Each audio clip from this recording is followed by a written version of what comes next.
Olá! Hoje damos início a mais um curso, dessa vez um curso introdutório sobre Química Orgânica. E nessa primeira aula vamos entender direitinho o que vem a ser um composto orgânico e como podem ser representadas de formas simplificadas as cadeias carbônicas que caracterizam tais compostos. Vamos lá!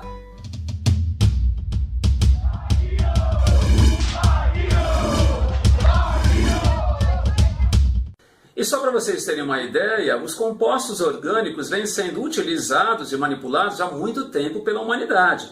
Vinhos foram encontrados nas tumbas dos faraós e datam de cerca de 3.150 anos antes de Cristo, ou seja, mais de 5.000 anos atrás. Os romanos também já utilizavam o corante índico, obtendo-o a partir da planta anil do campo. E dois processos químicos especificamente que são utilizados até hoje são muito antigos, na verdade. O primeiro deles, a obtenção do éter a partir do tratamento do álcool etílico com ácido sulfúrico, processo feito pela primeira vez pelo Valério Scordos em 1540, um pouquinho depois do descobrimento do Brasil, e a obtenção do ácido benzoico, substância que até hoje é utilizada como corante alimentício, foi feita pela primeira vez pelo Chile em 1780 a partir da resina obtida pelo benjoim. Agora vejam bem, o que vem a ser um composto orgânico especificamente? Vamos dar uma pincelada histórica para entender um pouquinho melhor. Olha só, em 1777, o Bergman propôs dividir a química em duas grandes áreas, que ficaram conhecidas como a química inorgânica, que estudaria então os minerais, e a química orgânica, que estudaria os compostos dos organismos vivos. Daí o termo orgânico. Como assim compostos dos organismos vivos? A sacarose, ou açúcar, é um composto presente em um organismo vivo, no Brasil obtido a partir da cana-de-açúcar, mas presente em outros vegetais. As gorduras, sejam vegetais ou animais, também são compostos orgânicos e por aí vai. Mais ou menos nessa época, o Lavoisier, que é considerado o pai da química, já tinha identificado o elemento carbono presente nos compostos orgânicos. Em 1808, mesmo ano da vinda da família real ao Brasil, o Berzelius propõe a famosa teoria da força vital ou da energia vital, também conhecida como vitalismo, que dizia que os compostos orgânicos somente poderiam ser sintetizados por seres vivos, uma vez que tais compostos possuiriam a chamada força ou energia vital. Vejam bem, essa teoria durou um certo tempo, mas foi caindo em desuso, principalmente após a primeira síntese orgânica a partir de composto inorgânico, que aconteceu em 1828 pelo Weller, que sintetizou a ureia a partir do cianato de amônio, como está aparecendo aqui na lousa. Vejam bem, o cianato de amônio, NH4OCN, um sal inorgânico, não está presente em nenhum ser vivo, e que aquecido sob determinadas condições, produz a ureia, a mesma ureia que, por exemplo, é encontrada na urina dos animais. E com essa produção e com outras produções que se sucederiam, o vitalismo foi aos poucos perdendo importância. De modo que hoje manteve-se o termo composto orgânico, mas a compreensão é um pouco diferente. Dizemos que a química orgânica estuda os compostos orgânicos, que nada mais são que os compostos do carbono. Porém, atenção, todo composto orgânico, obviamente, possui carbono. Lavoisier já tinha determinado isso. Porém, nem todo composto que possui carbono é considerado orgânico. Vamos aí uma listinha dos principais. Em primeiro lugar, as formas alotrópicas clássicas do carbono, carbono grafite, carbono diamante, e dois óxidos clássicos também, o dióxido de carbono, ou gás carbônico, e o monóxido de carbono, CO. Não são considerados orgânicos. Também não são considerados orgânicos as substâncias que possuem os ânions carbonato, cianeto, cianato, etc. E que dão origem a compostos minerais, como carbonato de cálcio, CaCO3, cianeto de sódio, NaCN, o cianato de amônio, propriamente dito, NH4CNO, etc., que são os tais sais minerais. Eu diria que o composto orgânico, de uma maneira bem aproximada, pode ser chamado do composto que tem carbono e uma certa complexidade. Porém, toda definição ela tem uma certa imprecisão também, de modo que as exceções que estão colocadas na lousa são as principais e são a que vocês devem saber, está certo? Bom, vamos falar um pouquinho do carbono, então, uma vez que é o elemento presente em todo composto orgânico. Ele é um não metal do grupo 14 ou 4A. Como ele possui número atômico 6, 6 prótons e 6 elétrons, portanto, ele possui distribuição eletrônica 1s2, 2s2, 2p2, ou seja, 2 elétrons na primeira camada, 4 elétrons na segunda camada. Portanto, ele torna-se estável compartilhando esses 4 elétrons. Vou falar um pouquinho mais sobre isso daqui a pouco. Não é exatamente fazendo 4 ligações, como todo mundo diz, mas ele segue a regra do octeto. Ele tem 4 elétrons na última camada, precisa de mais 4. Agora, uma coisa importantíssima, que é peculiar do carbono, ele pode formar cadeias. Há alguns outros compostos que formam cadeias também, como o silício, da mesma família 4A ou 14. Porém, o carbono pode formar longas cadeias. Isso é muito importante para entendermos a grande quantidade de compostos orgânicos em relação aos inorgânicos. Vamos falar um pouquinho agora dessa história dele se tornar estável compartilhando 4 elétrons e que é muito confundida quando se diz que ele faz 4 ligações. Não é verdade. Fazer 4 ligações é uma possibilidade ele compartilhar esses 4 elétrons. Quando o carbono faz, então, 4 ligações simples, como no caso do metano, que está aparecendo aqui na lousa, CH4, ele se orienta numa geometria tetraédrica, ou seja, podemos imaginar o carbono no centro de um tetraedro regular, com ângulos entre as ligações de aproximadamente 109 graus e meio. Como cada par compartilhado acrescenta um elétron ao elemento, ele tem 4 elétrons, continuam dele, mas ele obtém mais 4 elétrons também, um para cada ligação covalente simples, totalizando os 8 elétrons que ele precisa. Ele segue, então, a regra do octeto.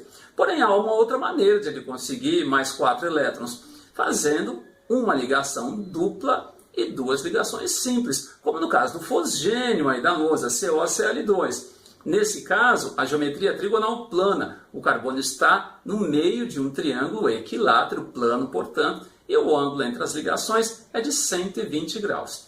E finalmente há mais uma geometria, apesar de 2 possibilidades. O carbono pode fazer 2 ligações simples, com ângulo entre as 2 ligações duplas, com ângulo de 180 graus, como no caso do dióxido de carbono, que está aparecendo na lousa, e que não é um composto orgânico. Eu só estou colocando isso para mostrar as tantas possibilidades que ele tem de compartilhar esses 4 elétrons. E um outro composto que não é orgânico também, cianeto de hidrogênio, HCN, onde o carbono faz uma ligação simples com hidrogênio e uma ligação tripla com o nitrogênio, ângulo de 180 graus também.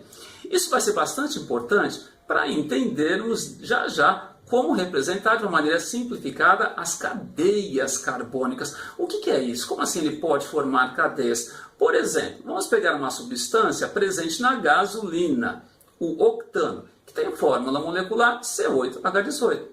Porém, há vários compostos de fórmula molecular C8H18. No caso do hectano, o que existe é um encadeamento normal, como eu vou explicar direitinho na próxima aula. Ou seja, os carbonos estão ligados entre si a partir de ligações simples, numa espécie de sequência única, com os hidrogênios completando aí as 4 ligações simples que cada um dos carbonos faz nesse caso. Ou seja, todos os carbonos do hectano são tetraédricos. Agora vejam, é bastante complicado representar tantas ligações assim numa cadeia carbônica.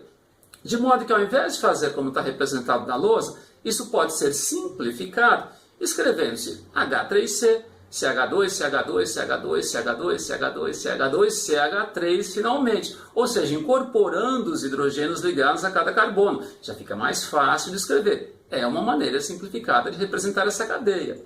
Dá para simplificar mais ainda, percebendo que é uma sequência de 6 CH2.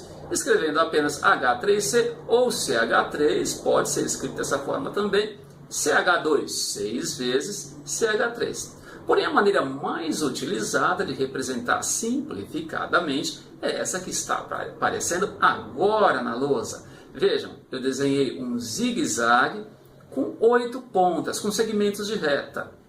Nesse zigue-zague, a gente tem a representação então do número de carbonos, cada extremidade desses segmentos de retas, ou como meus alunos dizem, cada ponta é um carbono. Como as ligações são simples, eu desenho desse jeito que está aí, e os hidrogênios ligados a cada um desses carbonos ficam subentendidos. Como assim? Preparei alguns exemplos para que vocês possam entender direitinho essas tais fórmulas estruturais simplificadas, que são muito simples, como o próprio nome diz, de serem desenhadas e compreendidas também. Em primeiro lugar, os carbonos eles podem ser omitidos desenhando-se um zigue-zague. Se lembrarmos das geometrias dos carbonos, temos as possibilidades tetraédrica, trigonal plana e linear. Mas mesmo no caso da linear, a gente pode desenhar como se fosse um zigue-zague, uma vez que é uma representação e ela foi feita para simplificar a vida da gente. Os hidrogênios ligados a tais carbonos podem ser omitidos. Vou mostrar alguns exemplos em que o autor muitas vezes omite uma parte e outra não, mas eles podem ser omitidos. Porém, quaisquer outros átomos ou ligações devem ser informadas. Da mesma forma que se a ligação for dupla ou tripla, isso tem que vir de uma maneira explícita no desenho, digamos assim. Vamos dar uma olhadinha no nosso exemplo 2, que é a substância ciclohexeno, que está aparecendo na lousa.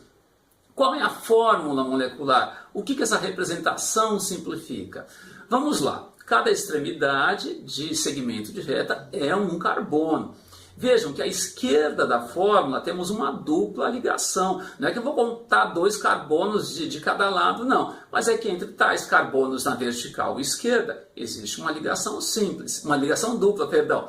Vamos contar os carbonos então. Cada ponta é um carbono, cada extremidade é um carbono. Vamos lá. 1, 2, 3, 4, 5, 6 carbonos. Agora, e os hidrogênios, como é que eu sei? Analisando cada um dos carbonos. Vamos lá começar pela esquerda e acima também. Esse carbono, ele tem uma dupla de um lado, uma simples do outro. Ele é trigonal plano. Falta uma ligação só. Então deve haver um hidrogênio aí, que eu estou representando por um tracinho rosa. Embaixo a mesma coisa, uma dupla para cima, uma simples para a direita, mais um hidrogênio aí. Vamos para o carbono do meio e superior. Vejam, ele tem uma ligação simples para cada lado, 2. Sinal que devem haver ligados 2 hidrogênios aí. Estou representando pelos 2 tracinhos, é um rascunho. Não tem um jeito certo de fazer isso, ok? Embaixo vai acontecer a mesma coisa, uma ligação simples para cada lado. Faltam 2 ligações, 3, 4, mais 2 hidrogênios. E a mesma coisa vai acontecer com os carbonos da direita. Cada um deles está fazendo explicitamente 2 ligações duplas, uma para cada lado. Significa que eles são CH2, 2 hidrogênios em cada um dos carbonos, totalizando 10 hidrogênios. Fórmula do ciclohexano, então, C6H10. Vejam bem, como informar a fórmula molecular dos compostos orgânicos especificamente? A convenção é bastante clara. Em primeiro lugar, informamos os carbonos. Em segundo lugar, os hidrogênios. E caso existam outros elementos, demais elementos em ordem alfabética de símbolo químico, não de nome. Por exemplo, enxofre, o que conta é o S do símbolo, não o enxofre do nome, uma vez que o enxofre pode ter outros nomes em outras línguas. Vamos a mais um exemplo para entendermos direitinho, dessa vez a cafeína. Olha só, vamos então primeiramente identificar os carbonos. Cada extremidade de segmento de reta, ou como meus alunos dizem, cada ponta é um carbono. Vamos lá com atenção contando. 1, 2, 3, 4, 5, 6, 7, 8. A dica para a gente não se perder é pegar um lápis e fazer anotações diretamente em cima da fórmula. Caso você se confunda com alguma coisa, apague e comece de novo, ok? Se a fórmula está bem desenhada, uma sugestão é começar como eu estou fazendo, pela esquerda e de cima para baixo. Temos 8 carbonos então. Agora, para cada um desses carbonos, vamos ver quantos hidrogênios podem estar ligados. Começando à esquerda e acima. Existe uma ligação simples sendo feita. Faltam 3 ligações, então. 1, 2, 3 hidrogênios nesse carbono. Agora o próximo carbono não tem hidrogênios, vejam, uma dupla para o oxigênio, uma simples para o N de cima, uma simples para o N da direita. Mais acima, esse carbono também não tem hidrogênio, uma dupla para cima, duas simples para baixo, ou seja, é um carbono trigonal plano. Abaixo, novamente, um carbono fazendo uma ligação simples apenas para o nitrogênio. Como é que ele pode ficar estável? Ele está ligado a outros 3 hidrogênios, mais 3 hidrogênios aqui. Mais 2 carbonos, esses da direita, porém não a extrema direita, né? Temos uma ligação dupla para um lado e 2 ligações simples. O carbono de cima, 2 ligações simples para cima, o de baixo, 2 simples para baixo. Ou seja, já deu os 4 compartilhamentos aí, os 4 elétrons. Carbonos trigonais planos também, não há hidrogênio aí. Finalmente, acima e à direita, uma ligação simples para o N. 1, 2, 3, mais 3 hidrogênios aí. E finalmente o último carbonozinho está fazendo uma simples para cima, uma dupla para a esquerda e para baixo, falta uma ligação. Há um hidrogênio aí também, H10. Agora vejam, há outros elementos, vamos contar. Há 1, 2, 3, 4 átomos de nitrogênio, N4, por ordem alfabética. N vem antes do O, do oxigênio. E oxigênio nós temos apenas 1, 2, ou seja, O2. A fórmula da cafeína, portanto, é C8H10N4O2. Mais um exemplozinho para vocês ficarem craques nisso. Eu coloquei de propósito aí a adrenalina, que traz uma representação que não está totalmente simplificada. Vejam, à direita e abaixo está escrito CH3, sem necessidade. Poderia simplesmente haver um tracinho que compreenderíamos que aí existiria um carbono ligado a 3 hidrogênios. Porém, não existe uma obrigatoriedade de você simplificar ao máximo possível. Vamos lá à fórmula molecular, então. Acho que já deu para entender, né? Quantos carbonos há nessa molécula? Pausa aí e conta. Vamos lá agora, despausando o professor. 1 carbono, 2, 3, 4, 5, 6, 7, 8 e 9. Esse do CH3, que está explicitamente colocado. Hidrogênios, vejam, os hidrogênios ligados a outros átomos que não carbono têm que aparecer, como está escrito aí, OH ou NH, tudo bem? Então vamos lá aos hidrogênios. 1, 2, não vão se esquecer de contar aqueles que estão explicitamente colocados. Aqui nada e nada. 3, 4, nenhum. 5, 6, novamente, não se esqueçam. Embaixo, essa linha gordinha está querendo dizer que esse OH está à frente do plano. É um carbono tetraédrico, ele não é plano. E isso vai fazer muita diferença para algumas moléculas. Se ele estivesse para trás, por incrível que pareça, seria outra substância com outras propriedades. Mas conta como uma ligação simples. Se fosse tracejado, significaria atrás do plano de desenho. Bom, carbono de baixo está fazendo 3 ligações simples, então falta um hidrogênio. Próximo carbono, 2 ligações simples, 3, 4. Mais um hidrogênio explicitamente colocado aí junto ao N. E os 3 hidrogênios, sem necessidade, escritos nessa pontinha aí. Totalizando 13 hidrogênios. A molécula tem também um átomo de nitrogênio, N, e 3 átomos de oxigênio. Portanto, a fórmula molecular da adrenalina é C9H13NO3. Então é isso, espero que tenha ficado claro e há obviamente uma tarefa cujo endereço está marcado na descrição do vídeo. Façam com muito cuidado, com muita atenção e qualquer dúvida, deixem um comentário que eu tiro as dúvidas assim que eu puder, tá certo? Até a próxima aula então, obrigado pela atenção, tchau!